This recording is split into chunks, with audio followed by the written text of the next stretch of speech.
Hey, what's up, guys? Rob the Jeweler here.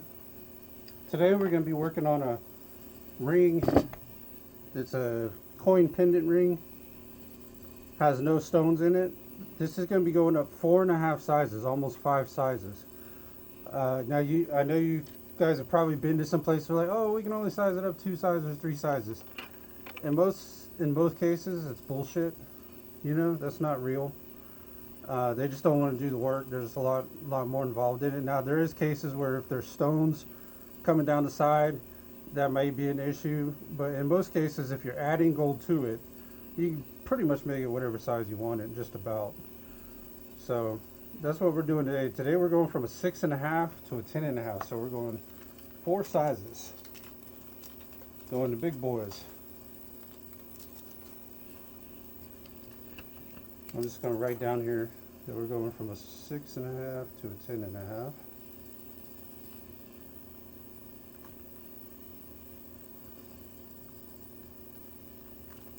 Okay. This way I know and they know.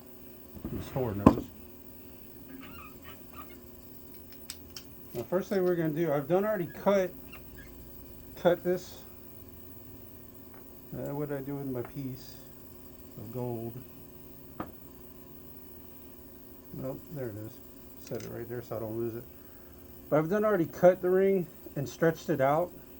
What you want to do is cut it, put it on the mandrel, stretch it out till it sits pretty close to a 10.5. You want it to sit just a little bit under a 10.5, or where you're sizing it to up, because by the time you file it down, kind of round it out, you'll get that quarter size out of it. So you don't want to put it right on a 10.5. You put it right on a 10.5, by the time you file, polish, it's going to end up being bigger. So you want to be just a little bit under.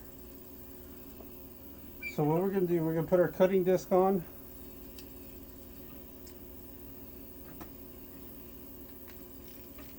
And we're going to smooth out the sides. We're going to file the sides just to make sure they're even.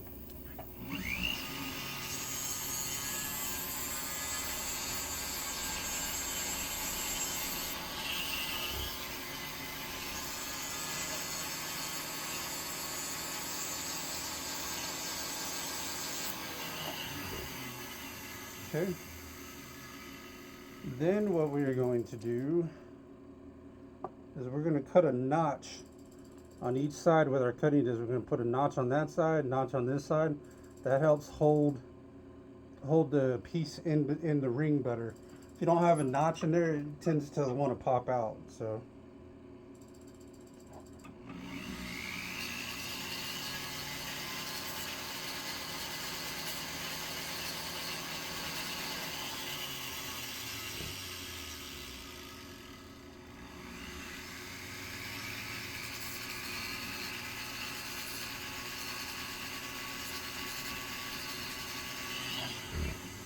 all right, now what we're going to do here, see if we can get this bad boy in here, get it to stay. Need to smooth down the sides a little more.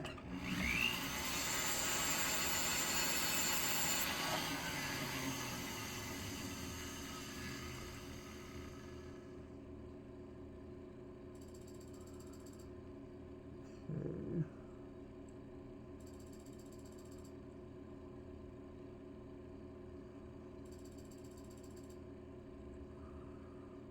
Might have to push this in a little more.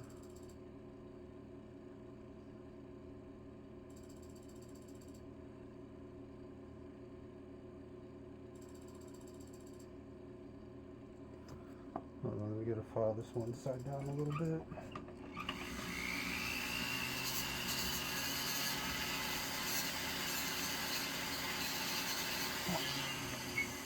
You may occasionally have to make some adjustments to make it work. You're not going to file it down and have it perfect all the time the first time. Sometimes you got to do it a couple times to get it where you want it.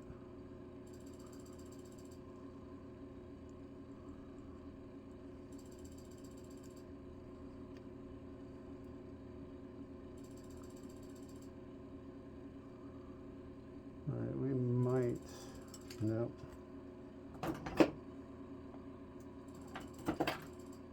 Well, we done lost our piece in the drawer, but we got the drawer for you. Always want to keep your drawer out because you will drop stuff. It's easier to find it than having to get on the floor for it.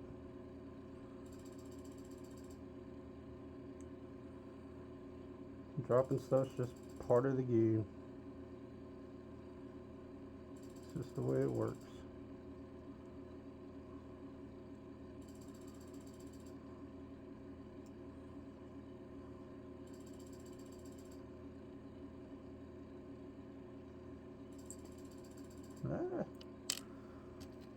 Truth be told, I'm being a little lazy, don't feel like making stock.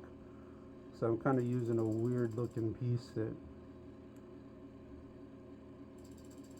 I shouldn't necessarily be using, but that's what I'm going to use because I'm being a little lazy today.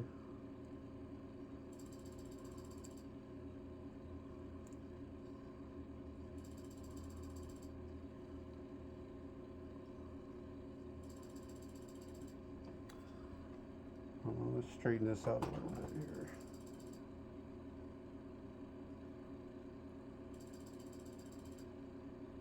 Straighten the shank out a little bit. Kind of file it down a little more.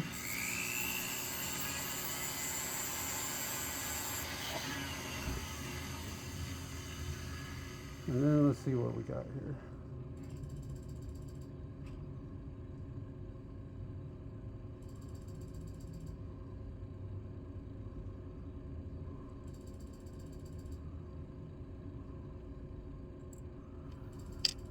Yeah, I don't really know if that's going to work, unfortunately.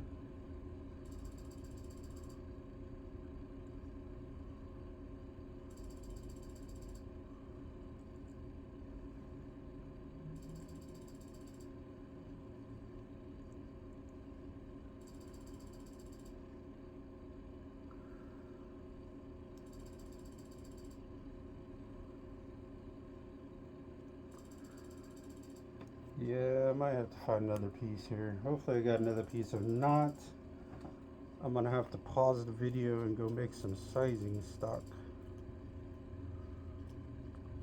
However, I would like to avoid that if I can. Just because it's not really what I had planned to do today, but it is what it is. If I got to, I got to.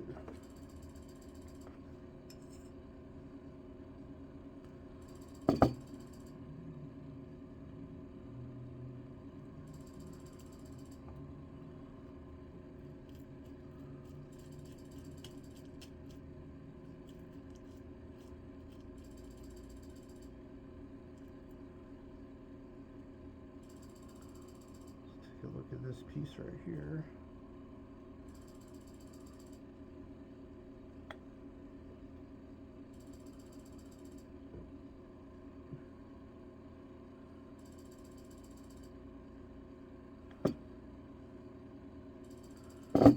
No, this might work. Let's give this piece a shot. I'm going to file it down. I'm going to do the same thing as I did with the other one. The other piece I was using. Let's see, where is my holders?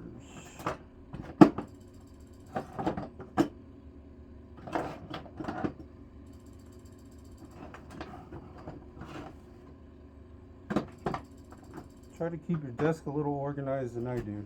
You won't have a hard time finding stuff. There we go.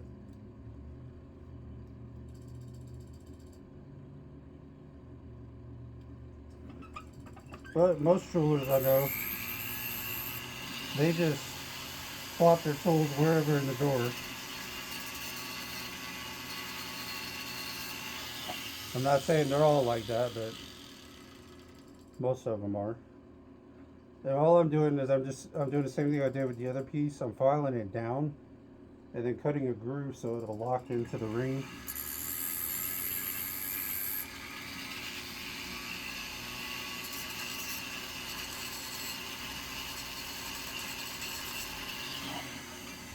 Okay. now let's see what we got. See how this is going to work out here. Oh, damn, I think that works out 1,000 times better than that other piece.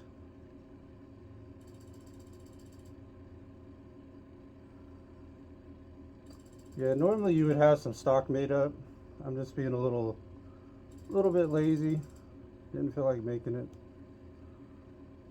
So if you're gonna have clippings and stuff, and sometimes you'll have one that'll work, so you don't have to make stock. But you can see we got our piece in there now. It's not welded, but we got it in there. So what we're going to do now, so we're going to put this on here. I need to get some denatured alcohol to put in this thing because it's running pretty dry, so I'll be right back.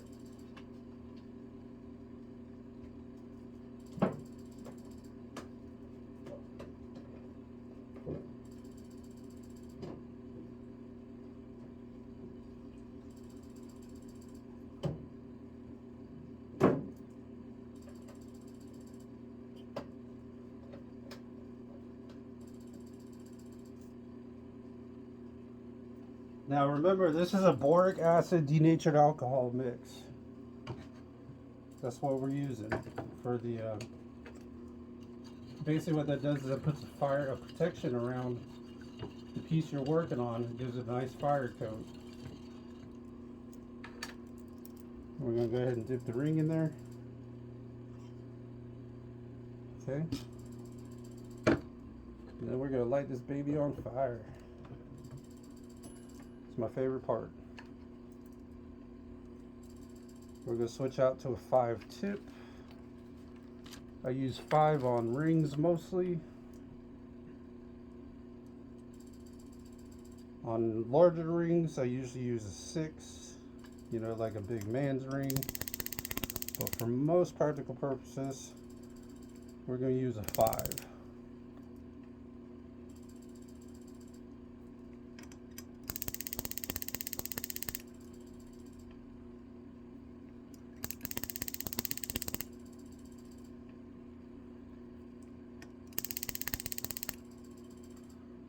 See if we can set this baby on fire. There you go. I think you can see that.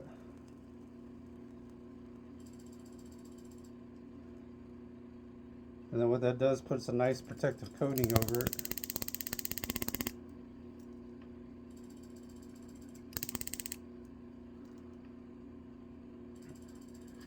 I know, and then y'all keep saying, well, Rob, when you gonna get a new torch so you ain't gotta keep fucking with it?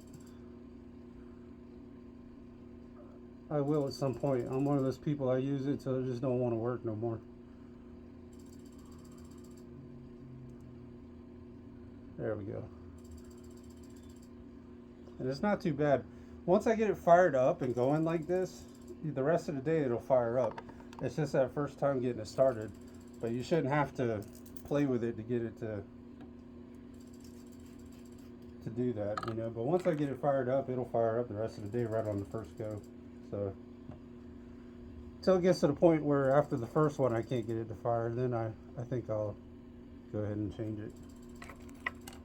And what we did, we put our flux on there for our solder. We're going to cut 2 pieces of the carat that we need. In this case, this is a 10 carat ring, so we're going to use 10 carat solder.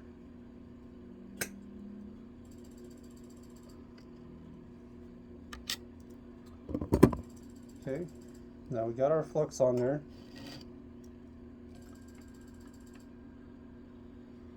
We're going to go ahead and heat this up. We're going to heat our solder. Grab one of our pieces we cut off. Get it on the end of our pick. You heat it up, ball it up, get it on the pick. Then you're just going to slowly back and forth heat this thing up. Let the flux kind of bubble, because the flux is going to bubble a little bit.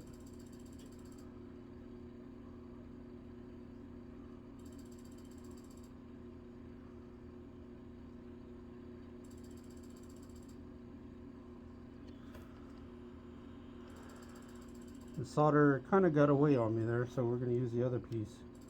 for this side. It did not go through like it was supposed to.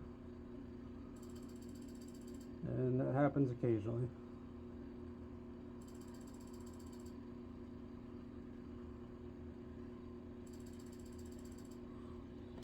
Okay, one side through. Cut another piece off here.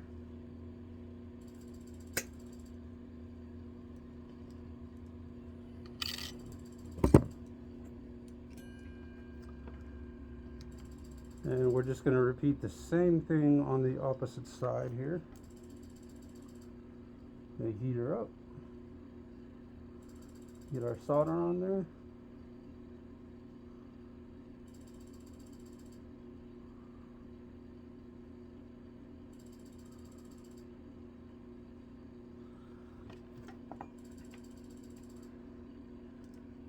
Okay, and then we're going to check the bottom just to make sure that the solder has went through all the way, which it appears it has.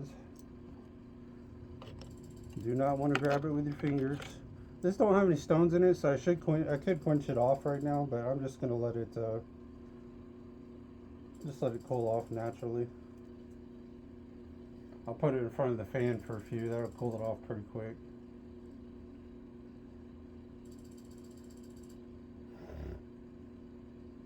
Now I have a fan here on my desk, not to keep me cool. I mean, it does help me keep cool, but it's more to kind of blow the fumes from when you're working, kind of blow the stuff away. I even recommend some people set up like a vac where it actually sucks the air. That would probably be better, but I'm just using a fan. All right, what we're gonna do, we're gonna stick this on our mandrel, see where we're at. We're close, not quite there, but we're close. So now what we're going to do, we're going to use our ball peen hammer, and we're going to tap the bottom, get it as close to a 10.5 as we can.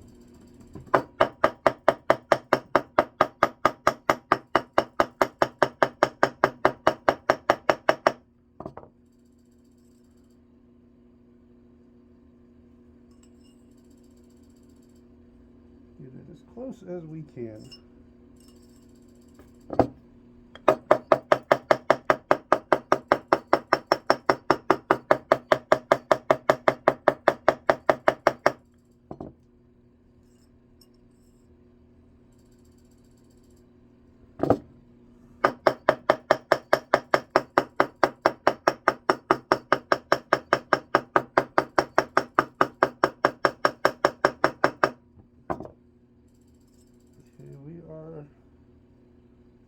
We're getting there. Not quite, but we're getting there.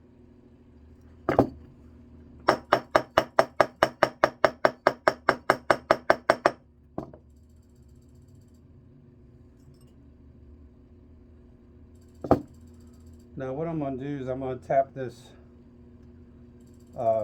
shank a little bit, kind of even it out just a tad. All I'm doing is putting it on top of my vise and just giving it a good nice tap.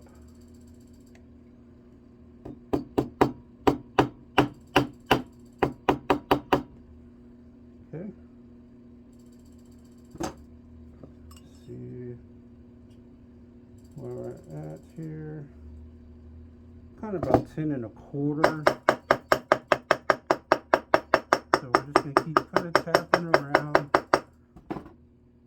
And you want to be careful. This ring is solid all the way around, but if you got a ring that's hollow on the sides, you do not want to beat on the sides of the ring. Okay, you want to beat just on the bottom if it's hollow, but this is solid all the way around, so we can beat all the way around it. And again, we're not smashing the hell out of it. We're not taking it and going like this. We're just tapping.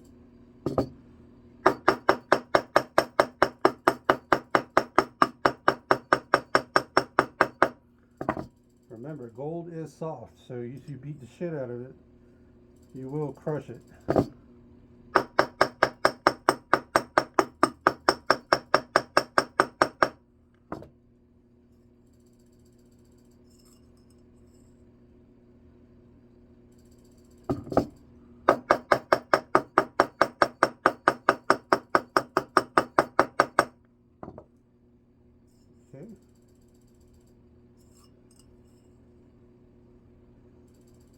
We are about right close to 10.5.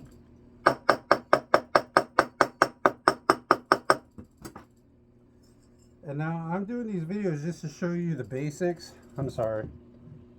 Camera kind of flipped down. I'm doing these videos just to kind of show you the basics. You know, the best thing is practice. I can show you the fundamentals, but there's certain things you're only gonna learn just by doing it.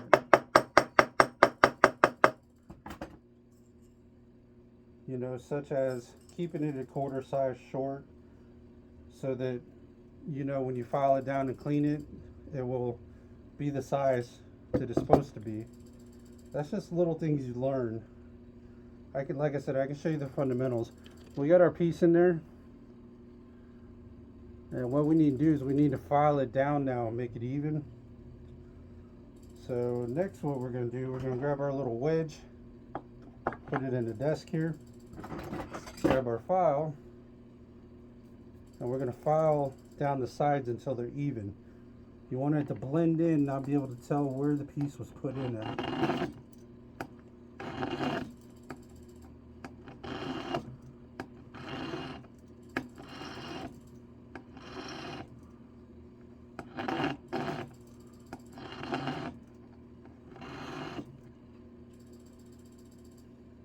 Okay. Now what I'm going to do, I'm going to switch to an inside ring smoother, or rock, I should say, real quick here.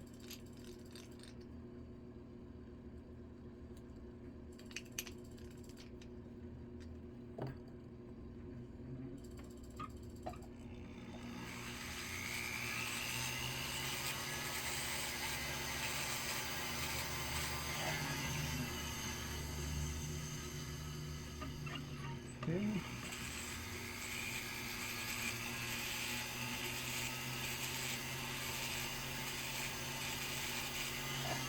Alright, now I'm going to file down the other side here. Get it even.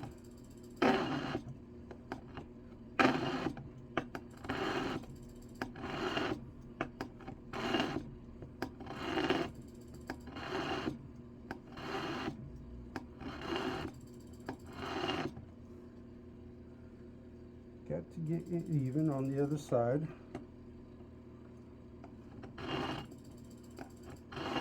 Sorry, I keep looking up just make sure the camera has. I notice when I'm beating or filing that the camera likes to move.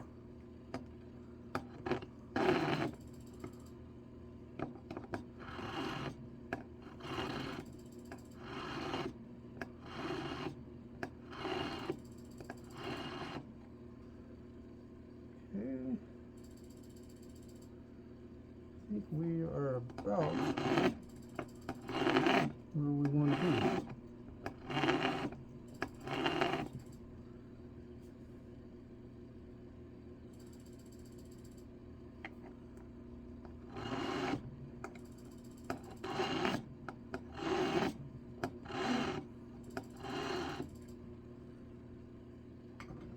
Okay.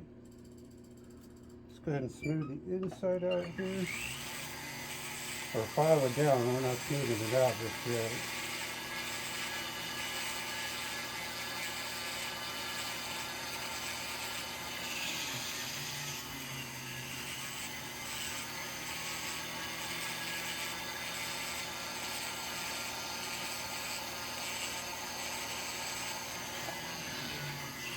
Okay.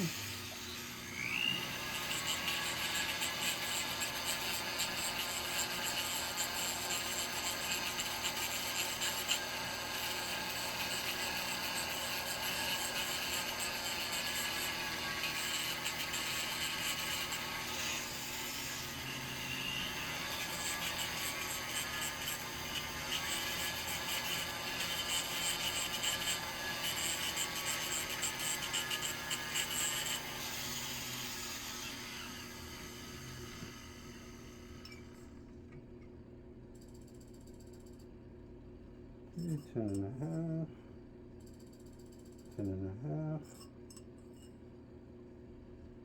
yeah, 10.5.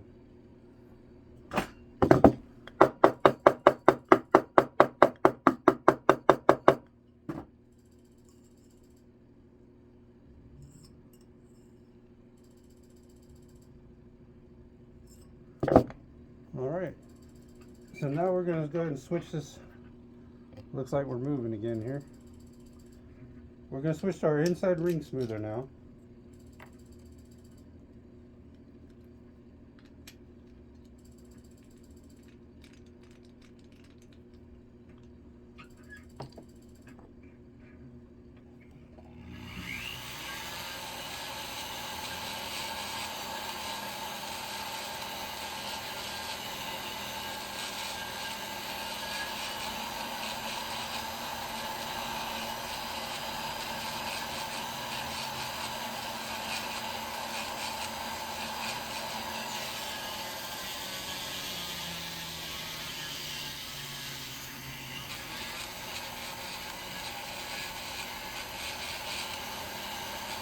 And we're just going to file the inside, smooth it out.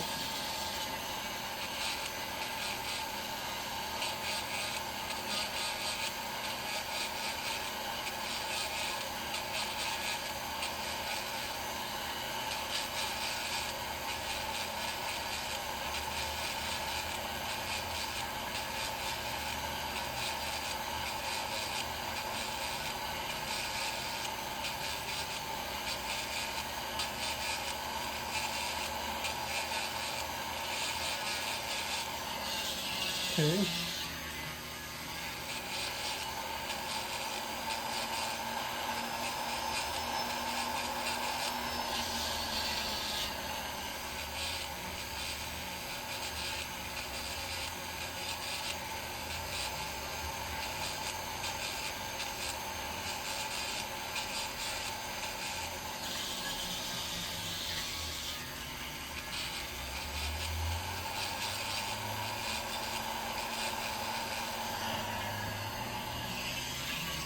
Alright, now we're going to switch to our outside and side smoother, which I like to use a black wheel. That's kind of like a medium grade.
Okay, this will take a little while to do the top and the sides here. But all I'm doing is just smoothing it out.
Okay, we're doing the sides now.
Alright guys, I think we are pretty much done.